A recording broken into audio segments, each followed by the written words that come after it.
بسم اللہ الرحمن الرحیم. ناظرین السلام علیکم. میں ہوں آپ کا میزبان صابر شاکر اور میرے ساتھ موجود ہیں جی میں عمران ریاض. آپ کی خدمت میں ہم ایک مرتبہ پھر حاضر ہیں اور یہ 4-5 بڑی اہم چیزیں ہیں اور آج اتنی اہم ہیں کہ ہم نے لکھ لیں کہ یہ پوائنٹس ہیں جن پہ میں بات کرنی ہے. صابر بھائی سب سے پہلے آپ کو بہت بہت رمضان مبارک. آپ سب کو مبارکباد جی. اور خاص طور پہ ہم تو آج پہلا روزہ افطار کر چکے ہیں اور پاکستان میں چونکہ کل یعنی کہ آج شروع ہو چکا ہے, آپ تراویحیں پڑھ چکے ہوں گے اور پہلا روزہ ایک دن کا ہمارا فرق ہے.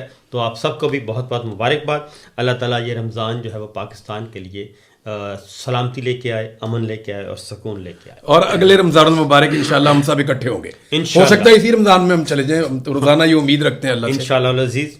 تو صورتحال یہ ہے کہ ہمارے پاس جو آج کے خاص طور پہ سب سے پہلے تو میرے خیال میں آ جائیں ڈیل پہ کرنے پہلے. ہاں پہلے ڈیل پہ کرتے ہیں کیونکہ رانا ثناءاللہ صاحب نے ایڈمٹ کر لیا 2 ڈیل ہیں. ہاں جی, جاوید لطیف صاحب نے 3 یا 4 ڈیلز ایڈمٹ کر لی ہیں.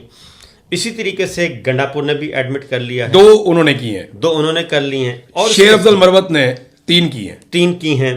اور پھر محسن نقوی صاحب نے بھی ان کی تصدیق کی ہے, اور وہ بھی کیونکہ وہ ان تمام ڈیلز کے اندر ان کا بنیادی نقطہ تھا کیونکہ وہ خصوصی ایلچی ہیں. تو پہلے اور جو باخبر لوگ ہیں اسلام آباد میں وہ بھی یہ بات بتا رہے ہیں, بار بار بتا رہے ہیں. ہم تو دیکھیں, پہلی بات یہ ہے کہ ہم پہلے دن سے کہہ رہے تھے کہ عمران خان صاحب کو ڈیلز آفرز ہو رہی ہیں. آپ بھی کہہ رہے ہیں, میں بھی کہہ رہا ہوں. میں پہلی ڈیل کا وٹنس نہیں تھا کیونکہ اس دن میں اندر تھا. بالکل ٹھیک ہے. جو پہلی ڈیل عمران خان صاحب کو ہوئی 4 اگست کو, 4 اگست 2022. اچھا ٹوٹل ڈیلیں کتنی ہیں صابر بھائی پہلے یہ بتا دیں, اور ایک ایک کر کے نا دن کے ساتھ آپ بتائیں, کیونکہ کوئی کہتا ہے 2 ہیں, کوئی کہتا ہے 3 مرتبہ, کوئی کہتا ہے عمران خان نے 4 مرتبہ, کوئی کہتا ہے اس سے زیادہ مرتبہ عمران خان نے ڈیل کو رد کیا ہے. تو ذرا اس کو ذرا ایک ایک کر کے رکھتے ہیں نا سامنے.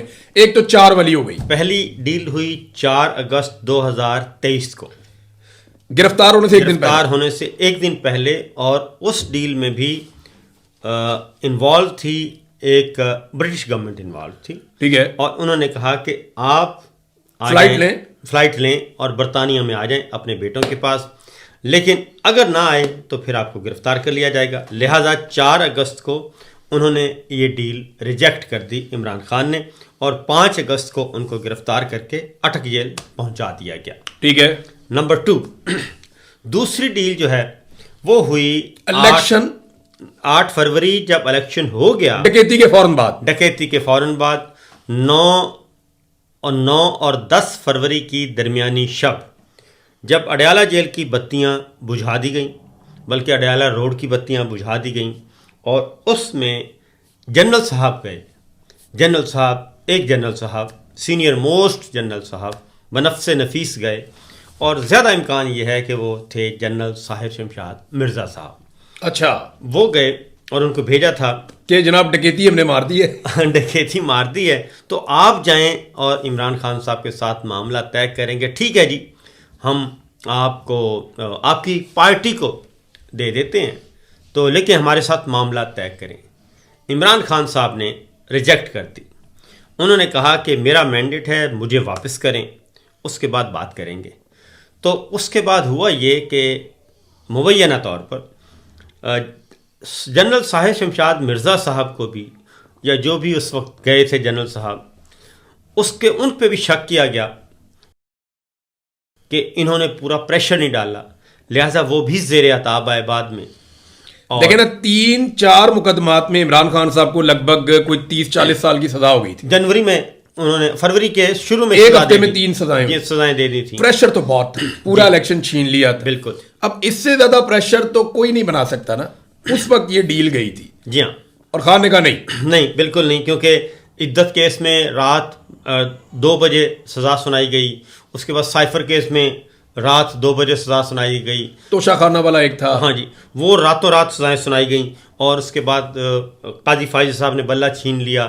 تو اس وقت جب الیکشن پھر بھی عمران خان نے کہا مینڈیٹ دے دو, مینڈیٹ میں واپس کر دیں. ٹھیک ہے. اس کے بعد بات تیسری ڈیل اس وقت ہوئی کہ جب ان کو پتہ چلا گنڈاپور اور محسن نقوی کی قربتیں بڑی. اگست میں، سپتمبر میں اور اکتوبر میں جب لانگ مارچ کا ٹائم آیا. جی ہاں، اس میں اکتوبر میں آفر ہوئی، اکتوبر میں واپس چلے گئے جب گنڈا پور ڈی چوک کو ٹچ کر کے 15 ضلع کراس کر کے تو پھر واپس پہنچے، جبکہ وہ اس وقت مہمان تھے ہمارے دوست بریگیڈیئر فہیم کے، اور بن بلائے مہمان نہیں تھے. ہاں نہیں بن بلائے نہیں تھے، اور ان کے پاس چلے گئے جی. اور انہوں نے کہا کہ میں تقریباً 15 اضلاع جو ہیں وہ کراس کر کے آیا ہوں. تو ایک تو وہ ہو گئی. اس کے بعد چوتھی ڈیل ہوئی جب بشرا بی بی باہر تھی. اس میں چوتھی ڈیل، یہ چوتھی یا پانچویں وہ ڈیل تب ہوئی. ایک آپ پھر بشرا بی بی والی ایڈ کرنا، جب ان کو پتہ چلا کہ پریزیڈنٹ ٹرمپ آ رہا ہے، ریپبلکنز آ رہے ہیں، ڈیموکریٹ جا رہے ہیں. نومبر میں انہوں نے عمران خان کو پہلے تو فل قید تنہائی میں ڈالا، پھر انگیج کرنا شروع کیا، بجلی بند، پانی بند، اندھیرے میں. بہت سخت ٹائم تھا. ایگزیکٹلی ایک ہفتہ 10 دن تک انہوں نے بالکل اندھیرے میں ڈال دیا ان کو. ادھر ٹرمپ الیکشن جیت گیا. اس سے پہلے یہ چاہتے تھے کہ ٹرمپ کے آنے سے پہلے ہمارے ساتھ اس نے آنا تھا جنوری میں. جی ہاں، تو نومبر کے الیکشن سے پہلے یہ چاہتے تھے کہ ہمارے ساتھ معاملات طے کر لیں. لیکن عمران خان صاحب یہ بیوقوف تھے. عمران خان صاحب کا انحصار پریزیڈنٹ ٹرمپ کے الیکشن جیتنے یا نہ جیتنے سے نہیں تھا. انہوں نے کہا نہیں، لیکن پی ٹی آئی، یہ ہمیں نا ایک بات تو صابر بھائی، پی ٹی آئی کے جتنے اوورسیز ہیں جو ہم سے بات کرتے رہے، انہوں نے 100% امید باندھی ہوئی تھی کہ ڈونلڈ ٹرمپ اگر الیکشن جیت گیا تو وہ پاکستان میں ظلم اور بربریت کو بند کروائے گا، کیونکہ جو بائیڈن کو عمران خان پہ غصہ تھا ذاتی نوعیت کا، اور اس کے ریزنز بھی ہیں. جی ہاں، تو انہیں یہ لگتا تھا کہ جب وہ ایک نئی ایڈمنسٹریشن آئے گی تو وہ عمران خان کے معاملے کو کم سے کم وہ دباؤ ختم ہو جائے گا، وہ نیوٹرل ہو جائیں گے. لیکن ڈونلڈ ٹرمپ آئے تو وہ اب عمران خان کیا سوچ رہے تھے وہ الگ ہے. جی ہاں، لیکن جو پارٹی سوچ رہی تھی، جو لوگ ہمیں بتا رہے تھے، باقاعدہ خبریں دے رہے تھے، بلکہ یہ بھی بتا رہے تھے کہ آج میسج چلا گیا، آج میسج پہنچ گیا، یہ روزانہ، اور ہم رپورٹ کر رہے تھے. اور اس میں بتا دوں کہ اس میں کیا کیا طریقے اختیار کیے گئے. اس میں امریکہ سے 2 دفعہ ڈیلیگیشنز بھی بلائے گئے، بلا کے ان کو ایکسیس بھی دی گئی. ایک دفعہ میں آپ کو بتا دوں، ایک دفعہ میں نام نہیں بتاتا، غیر ملکی ڈیلیگیشن، غیر ملکی کا مطلب ہے کہ ڈپلومیٹس بھی عمران خان صاحب تک بھیجے گئے کہ معاملات طے کرتے ہیں. نہیں ہوا. نیکسٹ جب بشرا بی بی باہر تھیں، ہاں جی، اور یہ ڈی چوک کی طرف جا رہے تھے. اب اس میں نا ایک لوگوں کا حصہ ہے، وہ یہ کہتے ہیں کہ اس میں کوئی ڈیل تھی نہیں، اس میں صرف یہ تھا کہ آپ واپس جائیں، ہم آپ کو کوئی ڈیل نہیں دے رہے. ایک طرف لوگ یہ کہتے ہیں، گنڈا پور اور باقی لوگ یہ دعویٰ کرتے ہیں کہ ہمیں ڈیل آفر کر دی گئی تھی اور ہمیں یہ کہہ دیا گیا تھا کہ اگر آپ اس لمٹ سے آگے نہ بڑھیں، ہمارے ساتھ بیٹھ کر بات کریں تو ہم کوئی رستہ نکالتے ہیں، اور عمران خان کو آپ کے پی کے یا کوئی بنی گالا یا کوئی ادھر نتھیا گلی آپ لے جائیں. یہ جو ڈیل تھی یہ بھی عمران خان صاحب نے، اور اس میں نجم سیٹھی نے رپورٹ کیا کہ جب گنڈا پور نے عمران خان کے سامنے جا کے ڈیل رکھی تو انہوں نے ایک پنجابی کا لفظ غالباً استعمال کیا کہ خان صاحب نے پھر لتر ڈال لیا، یعنی خان صاحب غصے میں آ گئے. میں آپ کو دوبارہ یاد کروا دیتا ہوں. اچھا، گنڈا پور جب پہلی دفعہ ڈی چوک کو ٹچ کر کے نکل گئے 14 ضلع کراس کر کے، اس کے بعد ان کی ملاقات ہوتی ہے اڈیالہ میں.